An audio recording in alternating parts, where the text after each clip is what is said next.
What's up, everybody, and welcome to the Early Edge. It's the division round. We've got a show today, right here, right now, 3:30. Tomorrow, we've got a show with an absolute all-star team. You're going to want to see that tomorrow at 2 o'clock. But we got two games to talk about right now. Before we do, by the way, everybody in the chat, Japan, I love it. He says, I'm here to talk ball. Absolutely love that. Grant Marshall in here. Sia the GOAT. I can neither confirm nor deny, but what I can do is show you the recap screen from yesterday. I had a push in my round matchup, so I'm still got just one round matchup loss on the year so far. Got the push. I guess that's okay considering Chris Kirk was down one hole with one hole to play. We've got Chip Patterson with that Wisconsin bet, which on the early edge, he was super confident about that. Overall, not a great day. 1-2-1. That's not necessarily what we're looking for, but we've got a show right now to correct all of those wrongs. Let's bring in the stars of the show.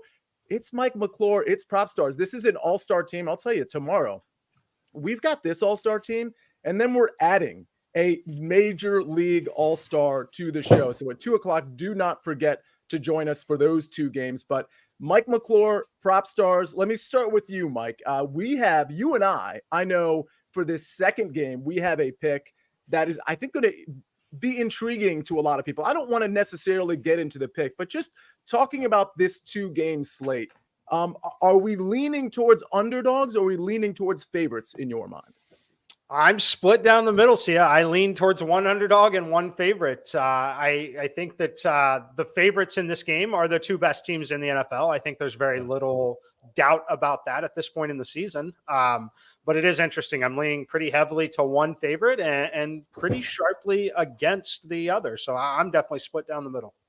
And Propstarz, how do you feel about what Mike just said? I mean, it's pretty clear that the Ravens and the San Francisco 49ers are the two best teams in the NFL. Let me lob this over to you before we break down Texans at Ravens, get into our official picks, our gems, and answer your questions, by the way, in the chat. So ask away if you like. Propstarz, is there another team? I mean, we've talked about futures, but is there another team that can crack the code and maybe get into the Super Bowl outside of these two teams that we just talked about? I mean, we talked about earlier in the week, maybe it's the Kansas City Chiefs. Any team that comes to mind, maybe it's KC, any team that comes to mind that actually can represent the NFC or AFC in the Super Bowl, if not the Ravens and the San Francisco 49ers. I mean, that's the beauty of the NFL, Sia. Anytime we're talking about a do or die single game elimination tournament, any of these teams are capable of winning. You know, a couple of turnovers here, a couple of bad plays, uncharacteristic mistakes, a bad call from a referee. And we just know how these things can swing. These are the slightest margins. All these teams are very good who have reached this stage. So, yeah, I think any team is capable. If I were to look outside of San Francisco in Baltimore, who I do believe are the two best teams by a significant margin, I think just having Patrick Mahomes and just the level of experience he has, seeing that defense really come alive, wouldn't shock me whatsoever if Kansas City was in the Super Bowl. I also think Buffalo's playing good football right now as well, and their balance. Josh Allen's playing great. So, yeah, I think there's other viable options there as well. I do think in the NFC it's hard for me to see another team besides San Francisco advancing. But then again, you know, that's just why we play the games.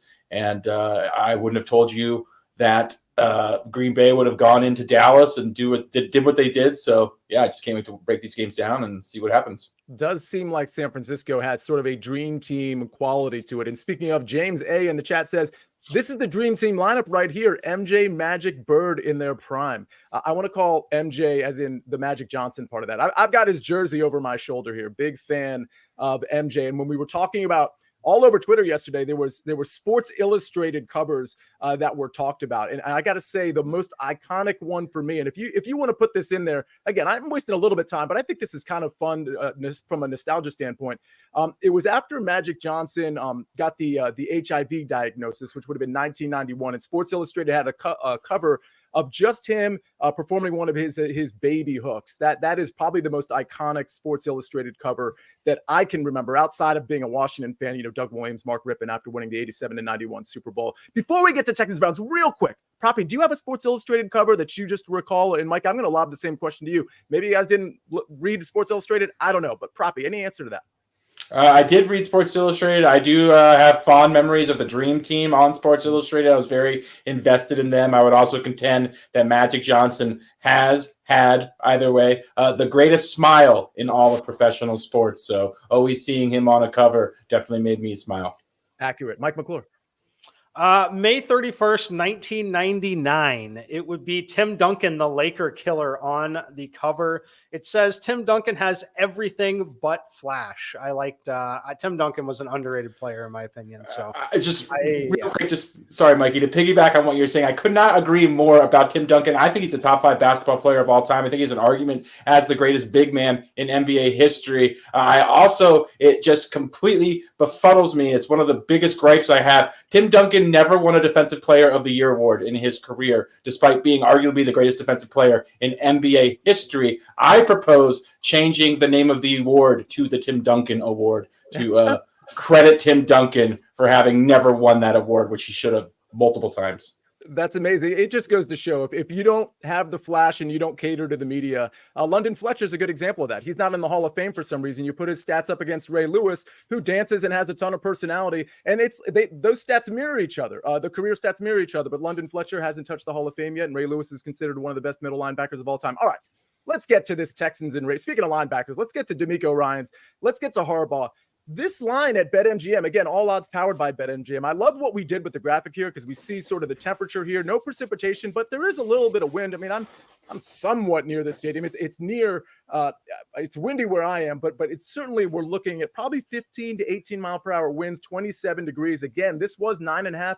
It's clicked up to 10, just like we see in that San Francisco game. It held steady at 9.5. It clicked up to 10. That's usually what we see with big favorites. Usually there's going to be some action late, certainly some public and maybe sharp money at this point as well. We've got a 44-point total. That's ticked up from 43.5 to 44. Proppy, before we get into our official picks, because neither of us have picks on the side here, at least not official picks, I'm going to start with you. Where do you lean in this one before we get to the official plays? It's got to be Baltimore here. Sia, it's really hard. As great as CJ Stroud has played to reach this point in the season, just watching him perform on the road compared to at home in these frigid temperatures, playing a team, in my opinion, like Baltimore, that's far and away the best team in the AFC, especially on paper. Baltimore's defense as well has just been so impressive. Their pass defense, I think, is arguably the best pass defense in the NFL. So it's just such a tough spot for the Texans, in my opinion. I know 10 points is a lot, but I just have a hard time seeing if Baltimore's up for this game, the Texans really being able to hang with a team that's talented coming off the bye week. Yeah, 10 does seem like a lot, Mike McClure. I mean, I think the argument, though, is that the splits, especially when you look at CJ Stroud on the road, it doesn't look great. And obviously we have, some temperatures, especially with the wind chill, that they're going to factor in and maybe affect Stroud. I know he played at Ohio State, but the splits in the NFL aren't really great. Marlon Humphrey, on the other hand, not playing for the Baltimore Ravens. I think that's a pretty big deal. But then you can make that argument the same way on the other side, right? No Tank Dell, no Noah Brown. Those are two primary weapons, in my opinion, for CJ Stroud. So what say you on either the total or the side here? Yeah, I think it's fascinating. I like that the market has moved this to 10 before kickoff here. I kind of speculated that early in the week here, if the Texans had beat the Browns in a normal fashion, and when I say normal, I mean anywhere in a margin of victory from 1 to 8, essentially. A normal one possession game where they either scored a touchdown to win or made a defensive stand, won the game. This line would have been 10.5. I made it up to 10.5 in my computer when it opened. It sat at 8.5 for a very brief amount of time. And the reason for that is the 8.5 could have been a fair number, trying to give the Texans a lot of credit. The problem is they left Kansas City in the market at 2.5. You can't move Kansas City off of 2.5 because it's going to get hammered hard at 3 or 3.5.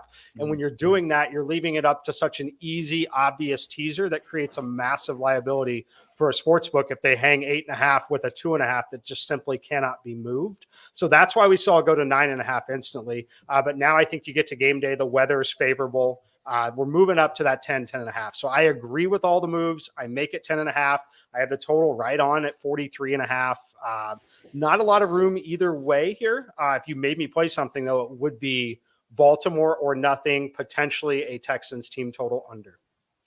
Yeah, I absolutely love it. I mean, I think I do think this sets up really well. I mean, anytime I'm looking at a double-digit spread, I have to exercise a little bit of caution, which is why this one is a stay away for me. But for me, if I had to bet it, I would actually take the +10. But I absolutely understand the -10 here. Some questions in the chat. Hey, real quick, Mike. By the way, if anybody wants to join our FFT DFS contest, it's me and Mike McClure on that show, along with Meg Schaup. There's still spots available. There's like 50 spots still available. You can find it on the FFT DFS tab, or you can find it on my Twitter. You can just scroll down a little bit. You'll see the link to the contest. But Dalvin Cook, too risky a play in DFS, is the question from Unpretentious Ox. The answer for me, Mike, is yes. How about you? Yeah, it's a clear yes for me. Just there's some massive volume guys on this slate, especially if you're playing on DK where it's full point PPR. Having guys like Rachaad White, Aaron Jones, and McCaffrey all extremely capable catching passes. The volume from Pacheco, I just don't see any reason. You're way better off speculating on a receiver that can catch multiple passes at that price. Absolutely. All right, let's get into the official picks finally. Sorry for the delay there. And I'll answer we'll get to the first half questions. A lot of people interested in the Ravens first half. I'll get to that before we move on to the next game. Let's start with my pick. Isaiah Likely. I mean, I really I've been targeting tight ends really this whole season, whether it's in the first touchdown market or, Dalton Kincaid last week. I had him over 36.5. He hit it in 10 minutes. If you're on SportsLine, you've seen I've already put a Dalton Kincaid prop in there. I like Isaiah Likely here, over 36.5 receiving yards. When Mark Andrews went out, this went up from 34.5 to 36.5, 37.5 in some places. I think it's generally at 37.5 across the market. I still like it there. I even like it at 38.5. I don't know that I'd go greater than that just because I think we've lost enough value at that point. But listen, Isaiah Likely, I think he could be the primary target for Lamar Jackson today, especially when you consider the cold and maybe the fact that Lamar may not be throwing it downfield. It's certainly a vulnerable secondary, but I could just see him running the ball a lot and making some safe throws to Mark Andrews Light, otherwise known as Isaiah Likely. He has hit this. Now, his last game that he played, he didn't hit this, but that was Tyler Huntley at quarterback. I'm not even sure he had a full complement of snaps. The 5 games prior to that, he actually hit this total, and that was all with Mark Andrews out, so it makes a ton of sense. And while I do think Zay Flowers could have a nice game, I think Odell Beckham could probably get over his total of around 34.5. I really think Isaiah Likely is the most reliable target in this game. And for the record, the Houston Texans secondary as a whole, not very good, but also not great defending the tight end. So I do think it's a good matchup, along with the fact that I do think he could maybe get the most targets among all Ravens pass catchers. So I like Isaiah Likely over 36.5 yards at minus a 133 when I put it in. All right. Propstarz, I'm going to go to you next because you've got a prop on the other side of the ball, and it's a prime time receiver, but you're not looking for prime time results. What say you? Yeah, I'm going to fade Nico Collins, a guy that I've backed quite a bit this season, including 2 consecutive weeks. But I'm going to go under 77.5 receiving yards. I just think this is such a tough spot, coupled with a bloated line for Nico Collins. This Baltimore pass defense is as good as it gets in the NFL. They rank top 3 in every single defensive passing metric, EPA allowed per dropback, PFF's coverage grade. They do not allow big plays down the field. They're exceptional versus first reads as well, which Nico Collins is. Since Tank Dell has gone down via injury and without Noah Brown, Nico Collins has an absolute stranglehold as far as targets are concerned for this Texans team. He gets a tremendous amount of the target share, as similar to Tyreek Hill. And then just a few weeks ago, we saw what this Baltimore team did to Tyreek Hill, limited him to, I believe, under 76 receiving yards in that game. So they're well equipped to slow down Nico Collins. They also play a lot of zone defense, which I think is beneficial here as well. Nico has struggled in zone looks in comparison. He's been much more effective against man coverage this season. Also, we've talked about CJ Stroud's home and road splits. Those are applicable, and they trickle down to Nico Collins as well. On the road this season, Nico has under 400 receiving yards, I believe 390, compared to just under 900 at home. So his results have not been nearly as good on the road, playing in frigid temperatures. I just think this is such a tough spot against just an elite Baltimore pass defense, and this line is chunky as well as a result of how well Nico has played. I really think the Baltimore is going to just allocate a lot of resources to slowing down the engine of Houston's passing attack. I love the use of the word chunky as opposed to, like, I would have said inflated, but the fact that you used a different word, I absolutely love that. I might have to steal it from you. Hey, listen, I got to refer to something in the chat. I want to go right to Stephen Mack and Mike McClure. I'm going to kick this one to you because you tend to be kind of like the first quarter specialist. Now, generally, that's with totals. It's not with sides. But something really strikes me because a lot of people like the Ravens first half. They're asking about it in the chat. I personally don't like that because I've seen the Ravens, even at home, start very slow. Don't forget what the Rams did to them just 4 or 5 weeks ago. They needed overtime to win that game, but they were down early and often in that game. They also lost at home to Cleveland. I believe that was back in week 10. I don't see them as super fast starters. So for me, and Mike, I want your opinion. I don't like the Ravens first half. But here's the thing. Stephen Mack says Texans first quarter might be a play. Ravens start slow, Texans start fast.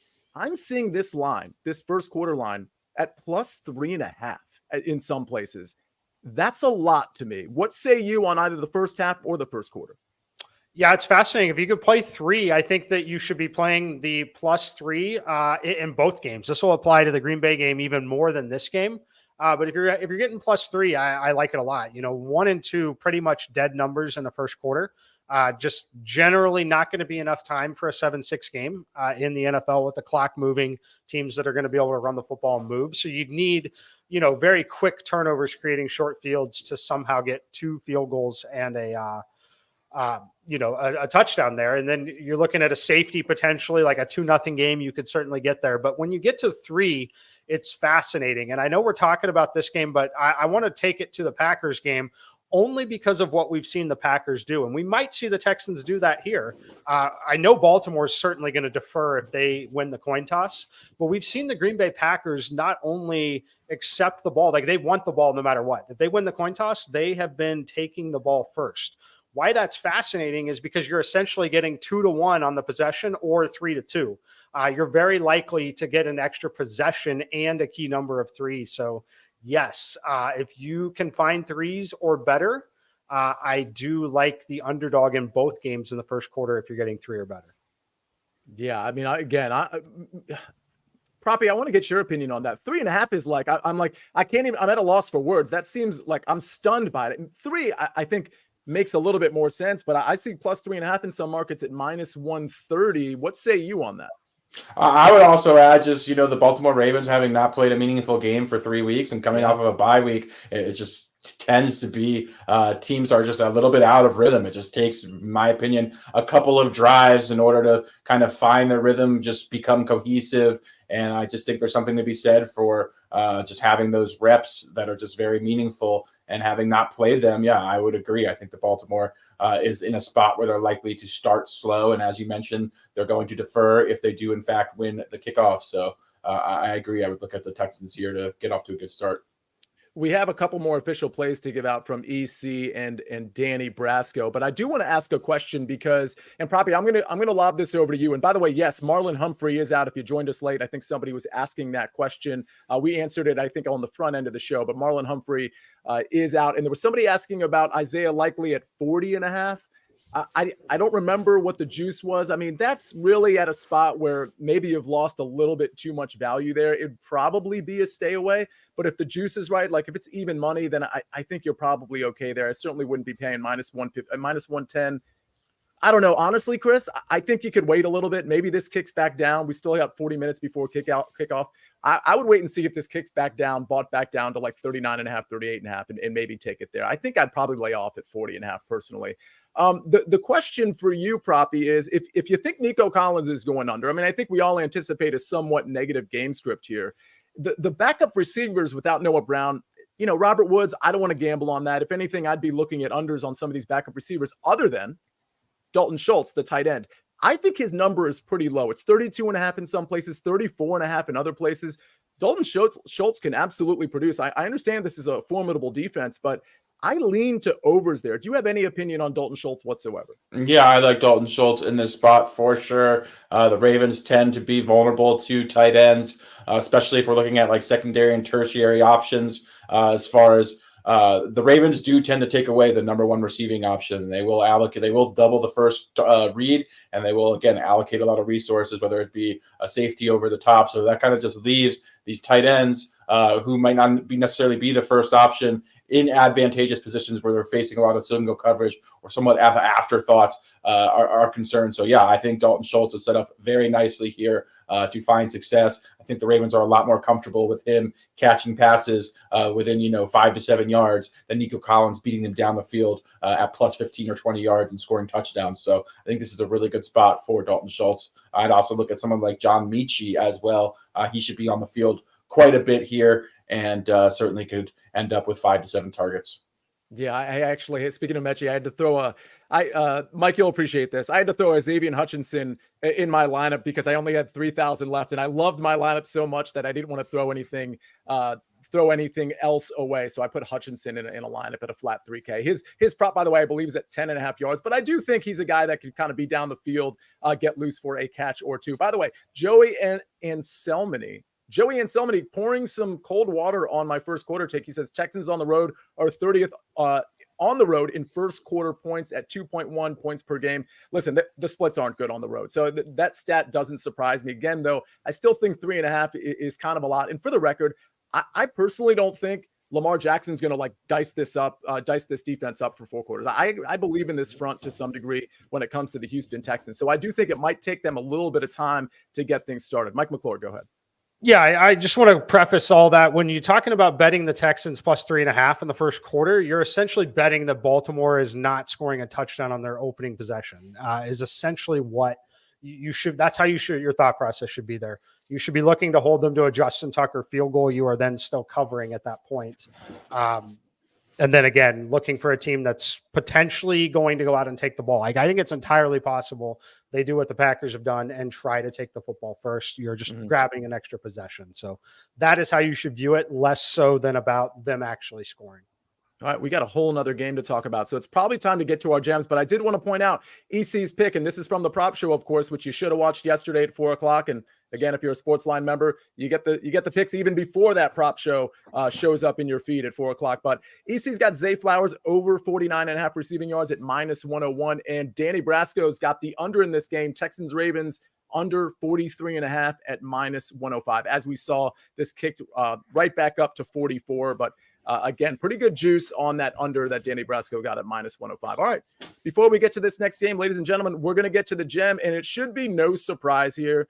I'll go first. I like Isaiah Likely as the first touchdown scorer. Listen, I think the Ravens are going to score first. That shouldn't surprise anybody. I'll probably jump on this first quarter line, so I'm kind of hoping this doesn't happen in the first quarter, but listen, it absolutely could. And I do think Isaiah Likely is going to be the most trusted target for Lamar Jackson, particularly near the red zone. He really plays that Mark Andrews role really well. And for the record, after the catch, I think he could be even more dynamic than Mark Andrews. So give me Isaiah Likely at plus 1,100. It's plus 900 in some markets, so obviously that wouldn't qualify. But I did notice in at least 2 markets, he was plus 1,100 as the first touchdown score. So, Proppy, you go next. I actually like this guy quite a bit, and I really considered his over yardage, which I believe opened up at 32.5, and it now is at 36.5. Still kind of like it, but I ended up laying off of it because of the move. Talk to us about Odell Beckham Jr. I actually called it at 31.5 initially, Sia, but I love the play as well. I'm very high on Odell Beckham in this game. I was just very encouraged by watching Odell Beckham this season. He was a part-time player in Baltimore's offense. That was by design. They wanted to preserve Odell Beckham and really have him, be able to play a full complement of snaps come the playoffs, come these high leverage situations. When he was on the field, he performed very well, especially down the stretch. You just really saw his chemistry with Lamar really pick up and improve as the season progressed here. One spot I do love as well as the first touchdown potentially is I love his chances to potentially lead this game in receiving yards. You can find that at plus 600. This is something I've sprinkled that I think is a really good value here on Odell Beckham, but also obviously love his chances to get into the end zone here. The first touchdown at plus 1,200. I just love what he's able to do down the field. And I think he's going to get behind this Texans pass defense, which has been vulnerable to explosive plays. And Odell looks very good here. So, yeah, I like his chances to score the first touchdown as well. I love Hunter Van Halen says, how are you selling us Texans first quarter plus 3.5, but then pick all Ravens to score first?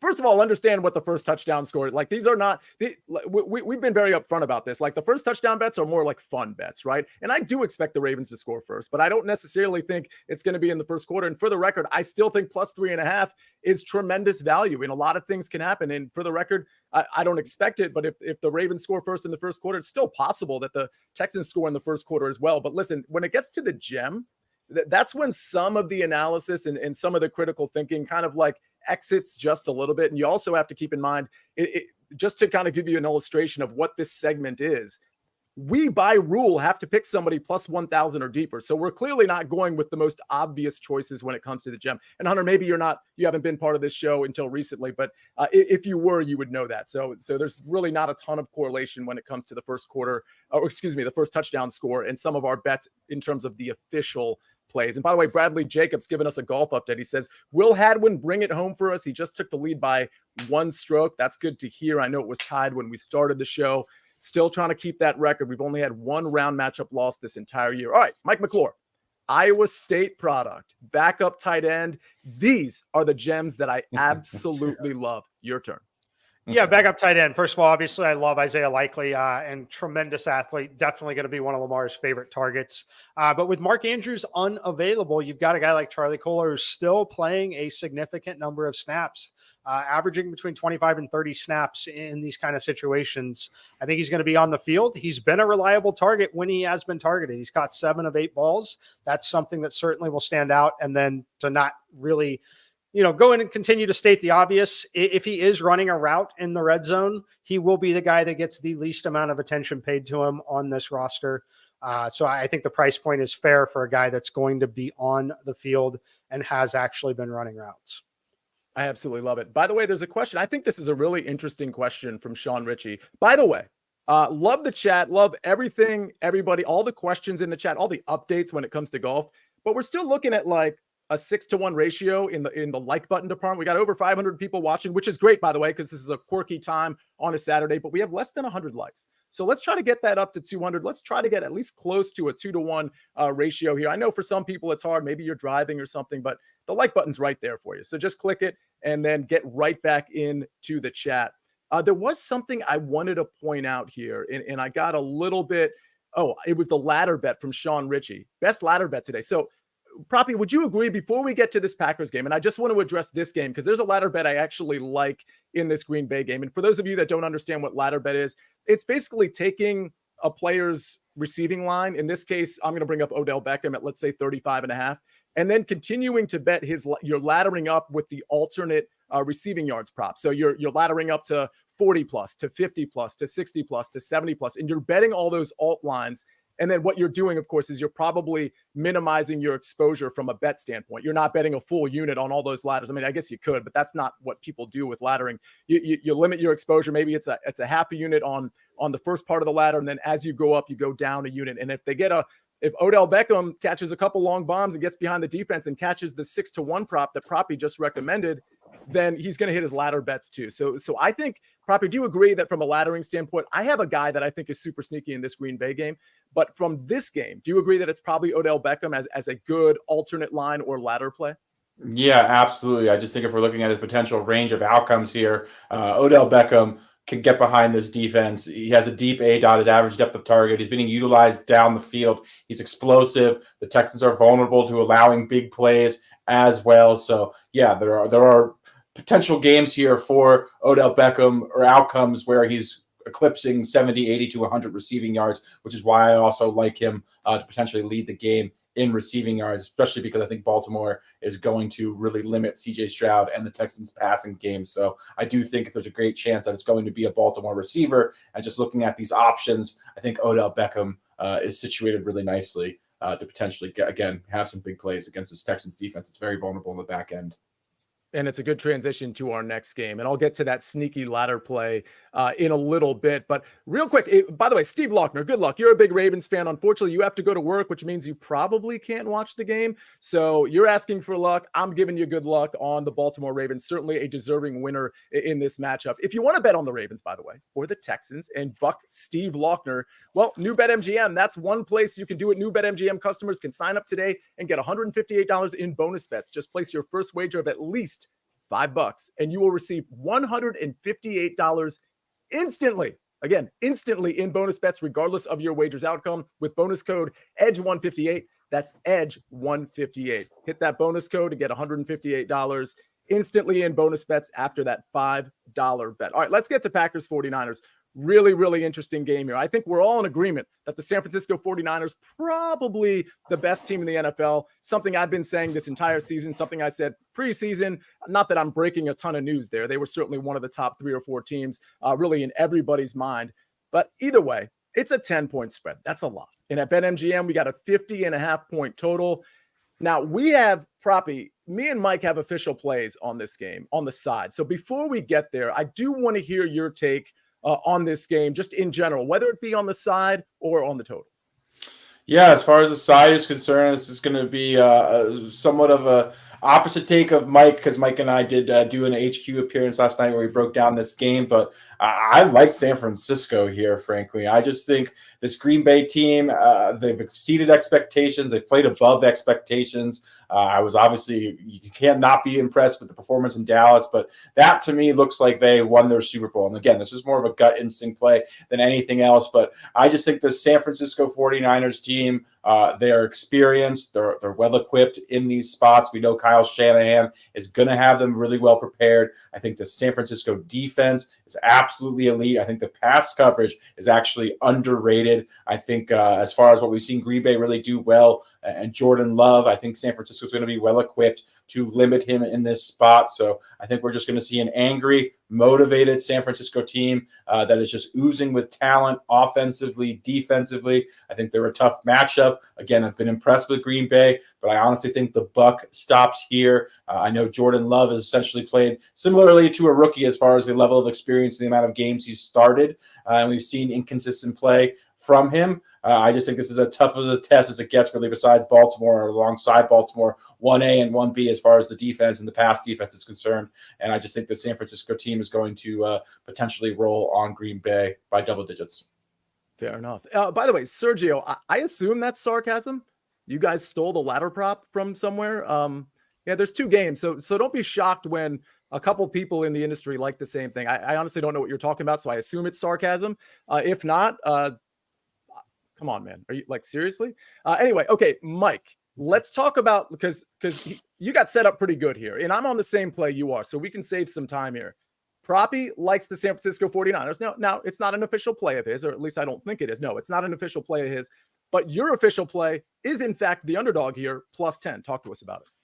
Yes, I like the Packers. I liked them last week. I bet them last week against the Dallas Cowboys. I'm betting them again here at 10. The computer makes the number 7 in this game, which is still a massive number in the NFL. They're a significant underdog. I think San Francisco pretty clearly wins this football game, and they can do it in relatively dominating fashion, but I think the backdoor cover is certainly in play. The thing that's most fascinating to me, though, on San Francisco, you look at how they rank defensively right now. Yes, they have a lot of great athletes. Yes, they've been good at times. Looking at the whole body of the work for the season, they're just 12th in defensive EPA. If you look at the last half of the season, they're bottom 3rd in the league, and they're very vulnerable against the run. Aaron Jones looks really good right now, really healthy. Sloppy game with the weather out here in this one. I think that the Packers are able to move the ball just enough on the ground to really sustain drives here. So I like the Packers at this big number. I think they're going to be able to stay within it. Another thing worth noting, again, I don't think San Francisco is the top half of the league defense. I know it sounds insane to say that. The metrics certainly back that up. They are just 24th in EPA with special teams as well. They've had some concerns there. Now they've got time off. The time off is fantastic for the health of their superstars, most notably Christian McCaffrey. May not be so great for a guy like Brock Purdy, in my opinion. I think he's clearly the worst quarterback left in the playoffs this year. Jordan Love, definitely the better quarterback in this game. I think Aaron Jones and company, they're able to do just enough. If Brock Purdy makes any sort of mistake, one turnover, whether it be a fumble in the wet football or an interception, I think it leaves this thing wide open. So give me Green Bay plus 10.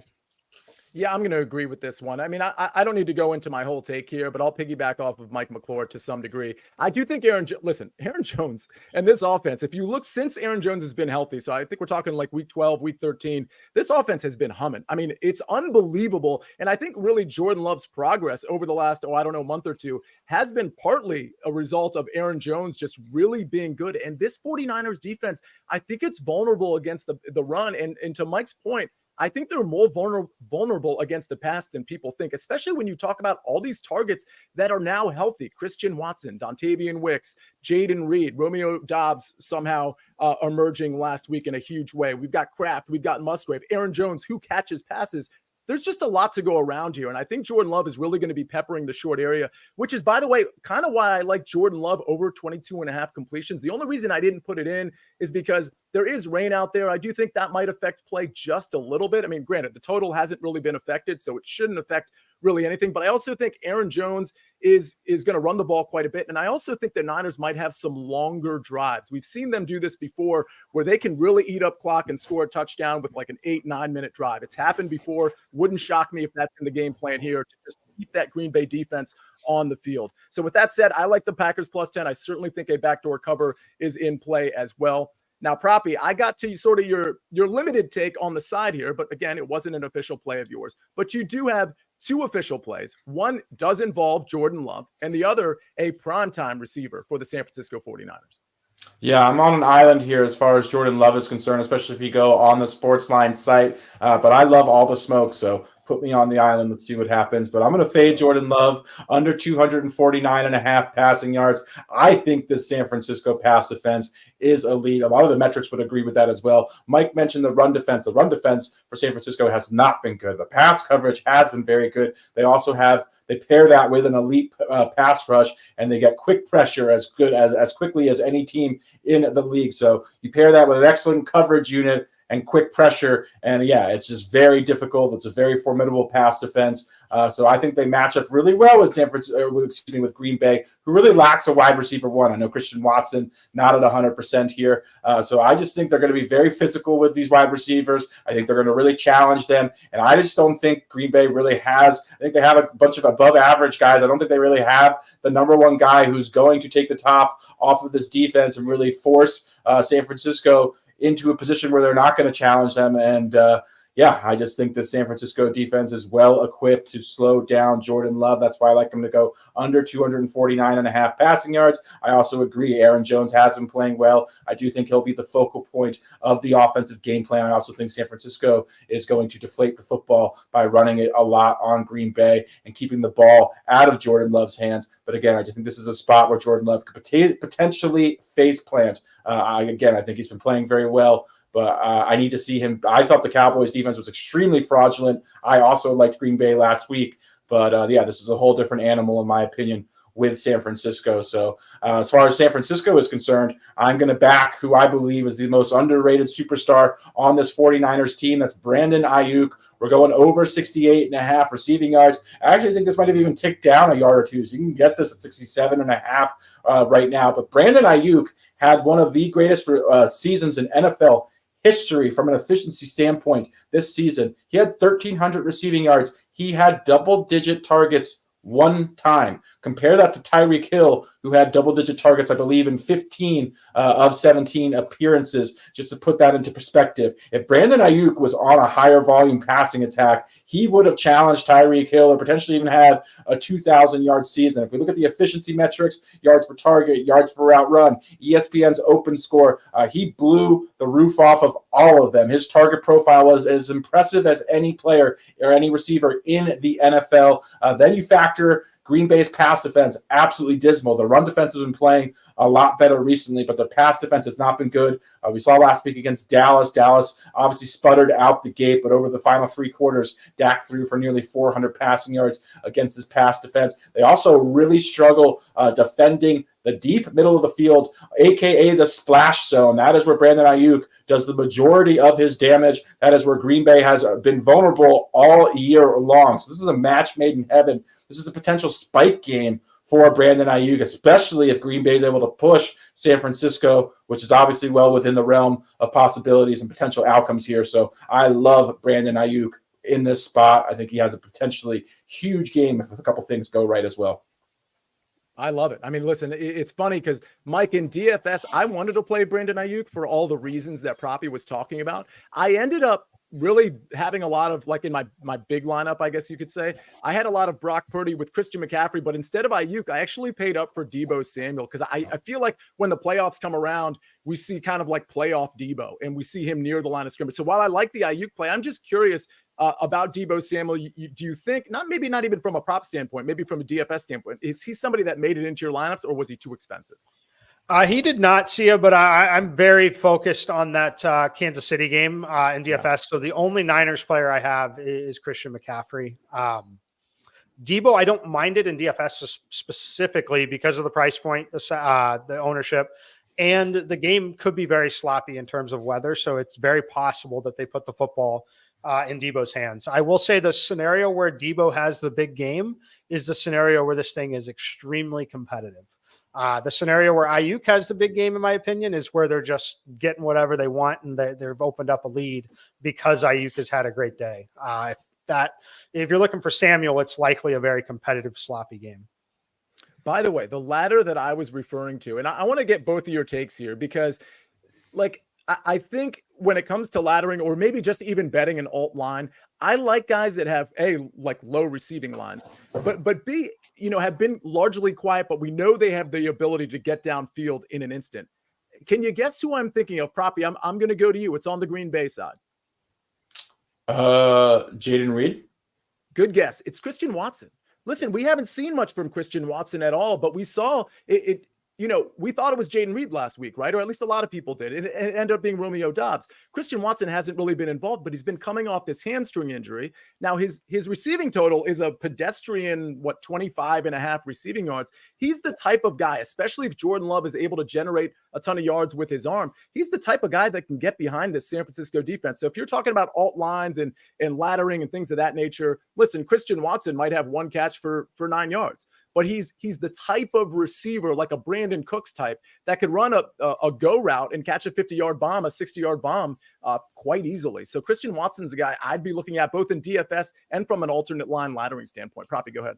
Yeah, I think that's a sharp look, Sia. Just as far as Christian Watson is concerned, I was extremely bullish. I think we both were, Sia, on Christian Watson coming into the season. Had an exceptional rookie year. His physical attributes are that of an elite wide receiver 1, 6'5". I believe he runs a sub 4.40 as well. So he has incredible speed paired with elite size as far as the physical attributes are concerned. Again, very few wide receivers possess it. Really flashed last year down the stretch, double-digit touchdowns despite not being a full-time player for the majority of the season. Extremely high expectations I had coming into the season. Just hadn't been able to stay healthy and stay on the field. Really was what caused I think the big dip in production. So yeah, I think Christian Watson, just considering his potential here, I would agree. There's a range of outcomes where he gets 3 receptions for 150 yards. So I do think there's a big boom bust, and that's kind of what you're looking for when you're looking to ladder someone. Is a potential huge ceiling. Right. And again, it's one of those where maybe you don't want to ladder it because you think he could come under his total, which by the way is 28.5, but maybe you just want to take an alt line at like 60 plus for whatever your book is offering on that number, or 70 plus. Again, in my opinion, I think I think Jordan Love's going to have a better game Proppy than you think, but even if it's 245 yards, like 2 of these receivers are going to be successful. And at this point, when it comes to the receivers, I do think it's kind of like a lottery system. And what I mean by that is it could be any 2. It could be Jaden Reed and Dontavian Wicks. It could be Christian Watson coming off, basically being absent for 5 weeks and then, like slowly getting back into the game plan. It could be Watson. It could be anybody. Not to dominate the talking points right here, but I've noticed just from observing the San Francisco team, when teams have lacked an official number 1 wide receiver guy like an A.J. Brown or Tyreek Hill, that is when I've seen San Francisco's defense really clamp down. It's when they're facing an opposing guy who requires extra attention, who can't be left on an island. To me, that's when San Francisco has been most vulnerable as a pass defense.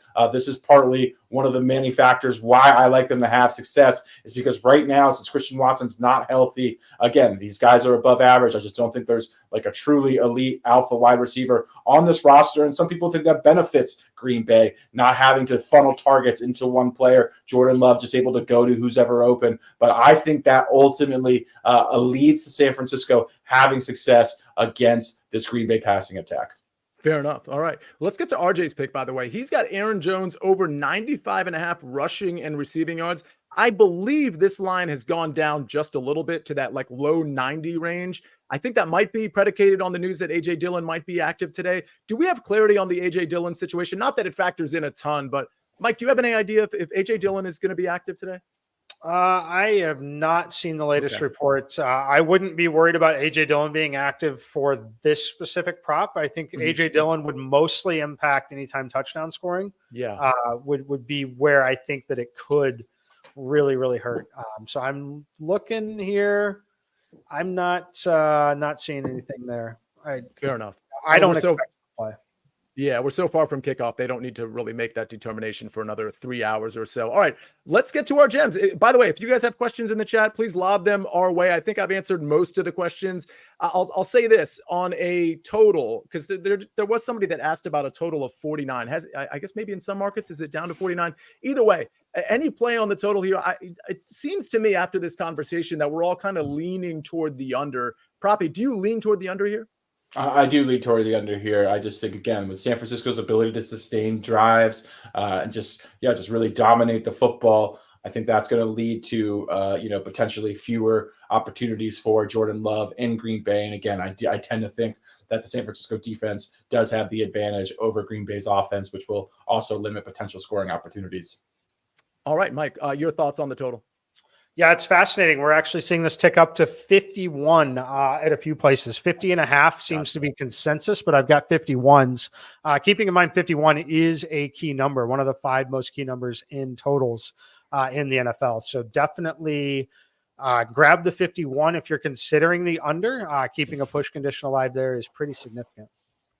Japan has entered the chat. I think he was in here earlier, but he says, this is a terrible joke, but I love it anyway. He says, did you get a permit for that ladder? And I only really referenced that terrible play on words because there was another one on the Isaiah Likely stuff, like this is likely to hit. So everyone, good job. We're all comedians here. I thought of the same thing, so I'm not even making fun of you. All right, let's get to our gems here. I'll start. Listen, I went a little chalky, obviously, with my pick in the earlier game with a guy that's plus 1,100, but really like plus 900 in a lot of markets. So I went with the bomb here. I just talked about him. I think Christian Watson could be sort of reintegrated back in the game plan now that he's got a game under his belt. And for me, when you're talking about a guy that can get behind the defense, it's not Jaden Reed, it's not Dontavian Wicks. I mean, listen, I think that those guys are really good in terms of being red zone threats. And obviously, we saw Romeo Doubs really flash last week too. But in terms of, hey, we're at the 50-yard line, we got play action, and we got a one-on-one, and we just need Christian Watson to beat somebody. Well, that's the dude that's going to run that route. So give me Christian Watson plus 2,600 as your first touchdown score. All right, Proppy, who you got? I've got Luke Musgrave in this spot. Rookie tight end, started the season in somewhat of a full-time role, experienced an injury, now playing second fiddle to Tyler Kraft here as far as playing time is concerned. But yeah, I like his chances in the red zone here, honestly, just because there weren't a lot of good options. There was basically no skill position players on the 49ers available outside of some tertiary options. So I pulled a page from your book, Sia, and went with, or Mike's too, honestly, and went with the backup tight end. I like it. I mean, maybe not the backup tight end anymore, which just speaks to the fact that you're getting a really good number on him. So I love that. And Mike McClure, you went long. Who you got? Yeah, it's quarterback Jordan Love. Again, the number just does not map. It's 6,500 in one spot, down to 4,000 in others. You should not see ranges that big. I know it is very unlikely at that point. But when you look at Jordan Love's skill set, he's definitely athletic enough to get it done. He has 4 rushing touchdowns this season. That is a pretty meaningful number. When you look at guys on this slate specifically, That is more than Stroud. It's more than Purdy. It's more than Goff. It's more than Mayfield. It's more than Patrick Mahomes. The price point does not map, especially now that he's got all the weapons. The red zone for a few weeks there, it was pay attention to Jordan Love, A.J. Dillon getting a handoff, and then Tyler Kraft, the tight end, essentially, with the weapons that they had at the receiving core. So I like this spot for Jordan Love. I think he gets in the end zone. We've seen 2 of those 4 in the last 4 weeks. I think it happens again, as they're obviously in must-win mode. This, we get to the part of the show, and I do love that, by the way, no pun intended.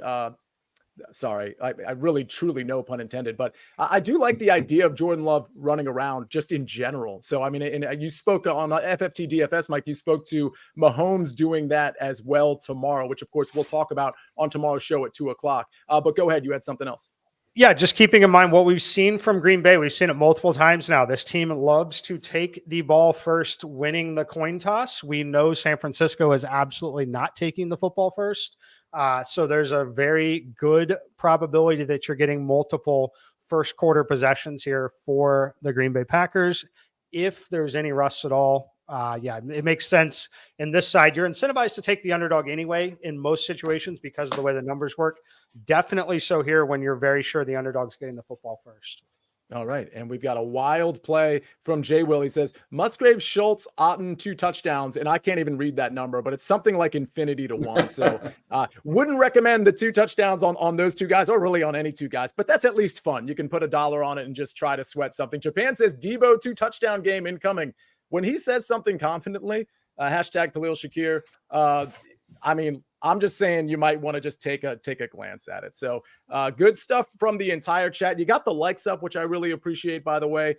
And again, this is the recap screen. I want to remind everybody, tomorrow at 2:00, we've got this same crew, and we're running through 2 games, but we're going to add another guy. We're going to add a very heavy SportsLine hitter to the crew here tomorrow at 2:00. So make sure you tune in for that. All right. You guys can kind of read the recap screen here, right? I don't necessarily need to go over every pick. As you are reading this off, we only have 7 minutes until kickoff. So I want to close the show with maybe Proppy and Mike talking about what they're looking forward to the most on this Saturday 2-game slate. Proppy, I'm going to start with you. We got 2 great games coming up. What are you looking forward to the most?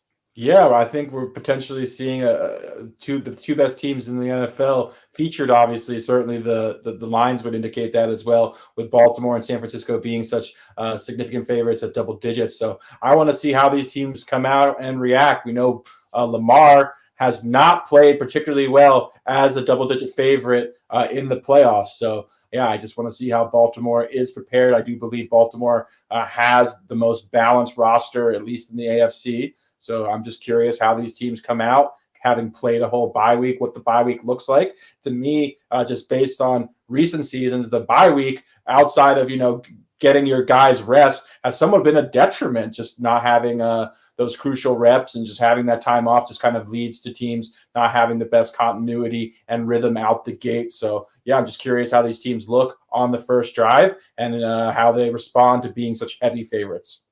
Mike McClure, what are you looking forward to? Yeah, it's the 2 quarterbacks making, in their playoffs, young playoff careers. Jordan Love, CJ Stroud, how do they handle these situations? They're far different than the ones that they have stepped into before. So I think it's very, very interesting to see that. And then I'm looking forward to some quarterbacks maybe scoring some rushing touchdowns here this week. Very, very interesting. I'll tell you what I'm looking forward to. This is the NFL, and I understand it's the playoffs and the dominant teams tend to dominate, but we got 2 huge spreads here, and we've got 2, just like Mike said, 2 emerging quarterbacks in Jordan Love and CJ Stroud. And anytime I've got 2 quarterbacks that are on the rise, that we haven't seen the apex from either of these 2 guys yet, I start to think, hey, like maybe this line is just too heavy. CJ Stroud, even without Tank Dell, even without Noah Brown, it wouldn't shock me at all if he has the better game than Lamar Jackson. Not something I'm predicting necessarily, but none of us should be surprised. These guys are in the playoffs, this far into the playoffs for a reason. So definitely looking forward to seeing how Jordan Love does against the best team in the NFL and how CJ Stroud does against, I guess, the second best team in the NFL. So I think we have a lot to look forward to, especially with these heavy spreads. Tomorrow the spreads are a lot tighter. Very curious to see how this plays out. And by the way, Mark Hood says we are going to have to start watching the line on number of puns per early edge show. That's actually a funny idea. Maybe Jake can have like a little bell that goes off anytime somebody says a pun. everybody loves a good pun, right? Like even when they're super cheesy, I think puns are great. All right. I think we got to get out of here because we got 5 minutes before you all have to be sitting down watching these games. It was Mr. Lochner that's going to be checking his phone the whole time, but most of you get to watch these games. So enjoy Saturday. Let's buckle up for Sunday because I even think that's going to be more thrilling. I cannot tell you how much I'm looking forward to that Kansas City Chiefs Buffalo Bills game. And I think I speak for everyone when I say that. But we got 2 games to watch. I want to thank Mike McClure, giving us so much information. I mean, really kind of like insider stuff on why these lines are what they are, talking about teasers and all of that stuff. That's just not something you're going to get in the everyday show. Propstarz always bringing it with his picks and his analysis. And of course, Jake the Snake on the 1s and 2s and 3s and 4s. As for me, I'm the counselor of cash. This is the Early Edge, and we rest our case.